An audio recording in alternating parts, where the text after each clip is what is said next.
रोशनी के इस सफ़र के साथ आप हैं आफताब अहमद खानज़ादा के साथ। अजीम मुफक्किर यज़्द ने कहा था, आदम के बेटो, अपने भाइयों को अपने हाथों से जलील व ख्वार ना करो, क्योंकि मैंने देखा है कि पागल कुत्ते भी अपना गोश्त खुद नहीं चबाते। अगर मौजूदा मुल्की निज़ाम और मौजूदा करप्ट सियासतदानों के ज़रिए कोई ये दावा करने बैठ जाए कि ये दोनों मिलकर मुल्क को तरक्की, कामयाबी, खुशहाली, आज़ादी की जानिब ले जा सकते हैं और लोगों को दरपेश मसाइल से निजात दिलवा सकते हैं, तो आप एक सेकंड लगाए बग़ैर उसे दीवाना मानकर उसी वक्त उसका हाथ पकड़कर पागल खाने ले जाकर दाखिल करवा दीजिएगा, क्योंकि उस शख्स की आज़ादाना नक्लो हरकत किसी भी वक्त दूसरों के लिए संगीन नताइज को जन्म दे सकती है और दूसरे उसकी वजह से किसी भी वक्त अस्पताल में दाखिल हो सकते हैं। मौजूदा मुल्की निज़ाम और करप्ट सियासतदान मुल्क और कौम को मज़ीद तबाही और बर्बादी की जानिब तो ले जा सकते हैं, लेकिन तरक्की, कामयाबी, खुशहाली, अमन और आज़ादी की जानिब किसी भी तौर पर नहीं ले जा सकते, क्योंकि ये तबाही और बर्बादी आज जो मुल्क और कौम में फैली हुई है उसके ज़िम्मेदार यही तो हैं। अगर आपको इस बात में ज़र्रा बराबर शुबा है तो फिर ऐसा कीजिए, आप फ़ौरन अपने घर के किसी कमरे में अपने आप को बंद कर लीजिए और घर वालों को सख्ती के साथ ताकीद कर दीजिए कि जब तक मैं खुद कमरे से बाहर ना आऊं, उन्हें कोई परेशान करने की गुस्ताखी ना करे। और फिर आप एक कलम और कागज़ लेकर बैठ जाएं और आपको और मुल्क को दरपेश तमाम दो चार को छोड़कर तमाम करप्ट लीडरों की मुकम्मल फहरिस्त, उनकी खूबियाँ उनके नाम के सामने लिखने बैठ जाएं। सुबह से शाम तक और शाम से सुबह हो जाएगी, लेकिन इंशाअल्लाह आप एक भी खूबी किसी करप्ट लीडर में नहीं पाएंगे। अगर आप एक भी खूबी किसी भी करप्ट लीडर की ढूंढ पाए तो जो चोर की सज़ा वो हमारी सज़ा। इस सारी एक्सरसाइज के बाद आपकी भी आज़ादाना नक्लो हरकत पर नज़र रखना बहुत ज़रूरी हो जाएगा, क्योंकि ये ज़ाहिर हो चुका है कि आप भी असल में दीवानों के ही साथी हैं। मौजूदा मुल्की निज़ाम इस कदर जहरीला हो चुका है कि वो मुआशरे में सिर्फ जहर फैलाने के अलावा कोई दूसरा काम नहीं कर रहा है और मुल्क से शराफत, रवादारी, बर्दाश्त, मेरिट, शफाफियत, ईमानदारी, दयानतदारी और सच को मिटाता जा रहा है।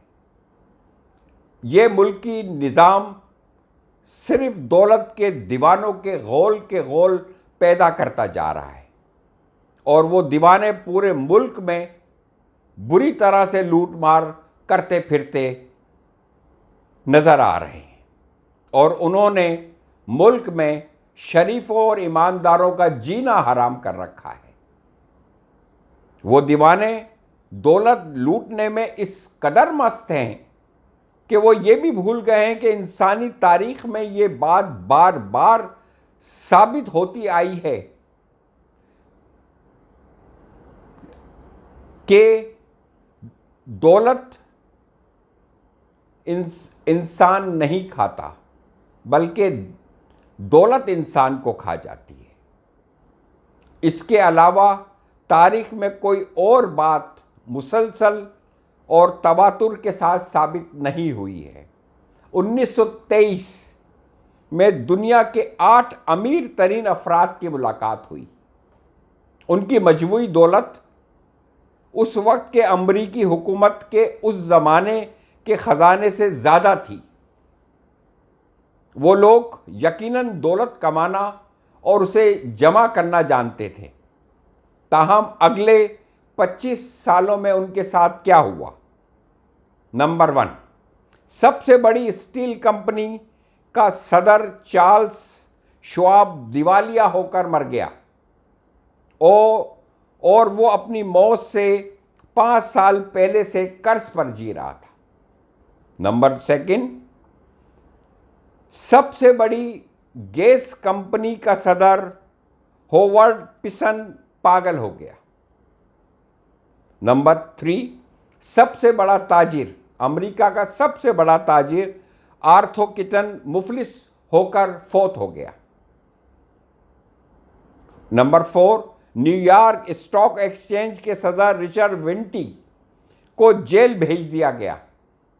नंबर 5, अमरीकी सदर की काबीना के रुकन एल्बर्ट फॉल को जेल भेजा गया, फिर माफ़ी देकर घर भेज दिया गया और वो वहीं फौत हो गया।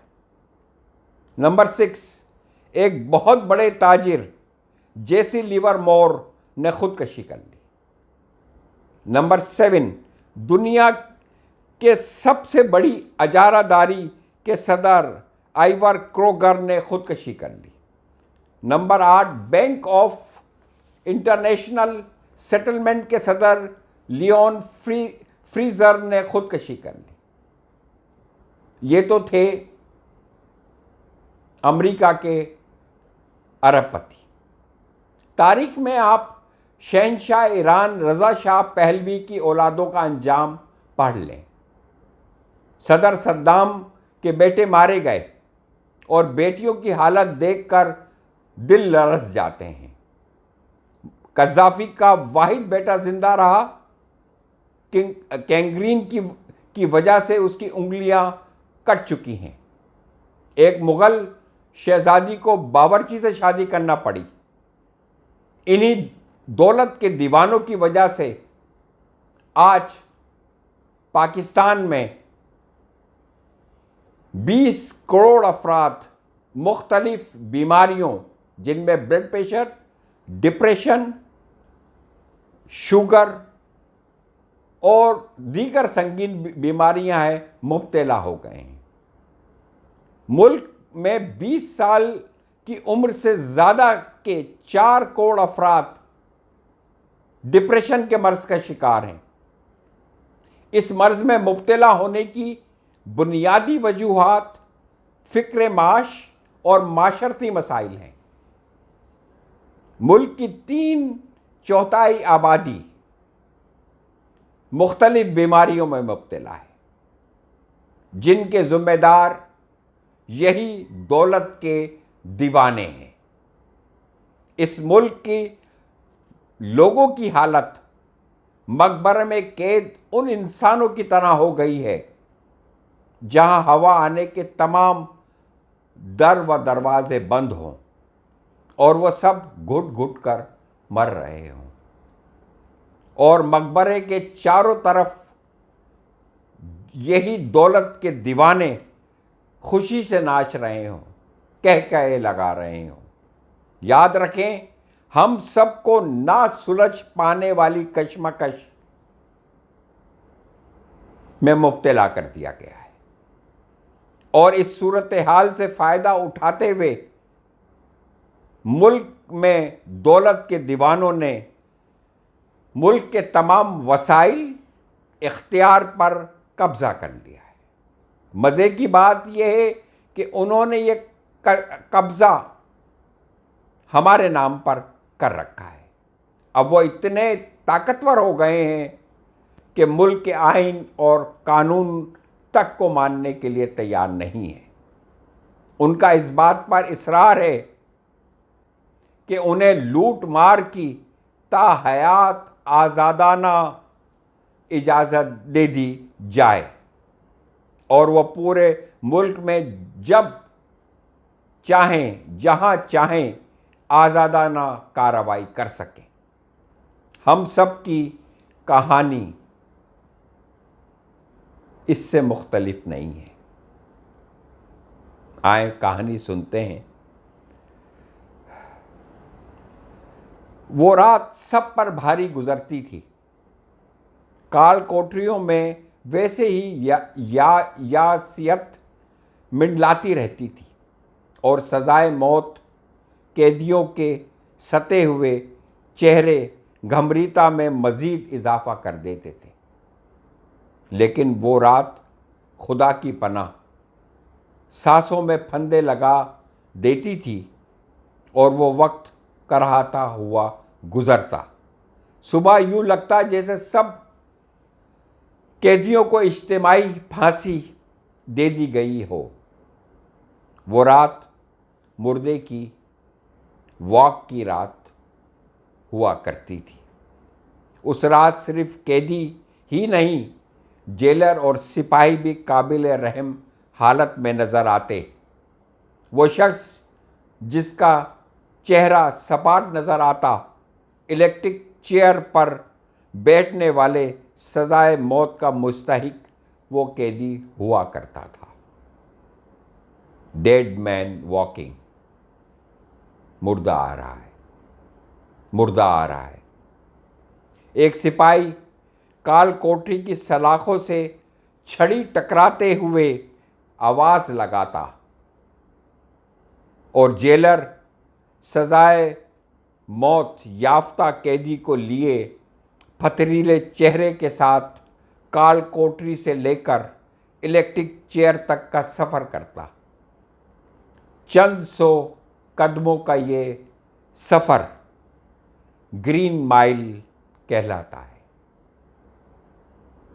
ऐसा सफ़र जो फासलों में, लम्हों में और अजियतों में सदियों पर मुहित हो जाता है और हर रोज़ दुनिया के कितने ही कैद खानों में तय किया जाता है।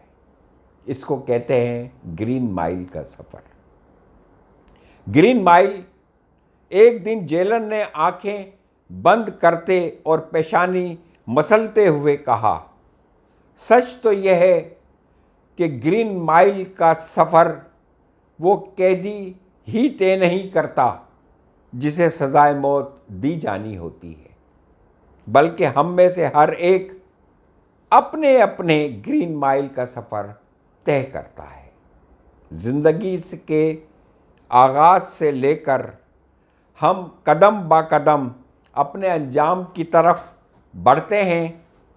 हमारा ग्रीन माइल चाहे 7 मिनट का हो या 70 साल का, आखिर मौत पर ही ख़त्म हो जाता है। आप अपने और अपने घर वालों का बहुत ख्याल रखिएगा। खुदा हाफिज़।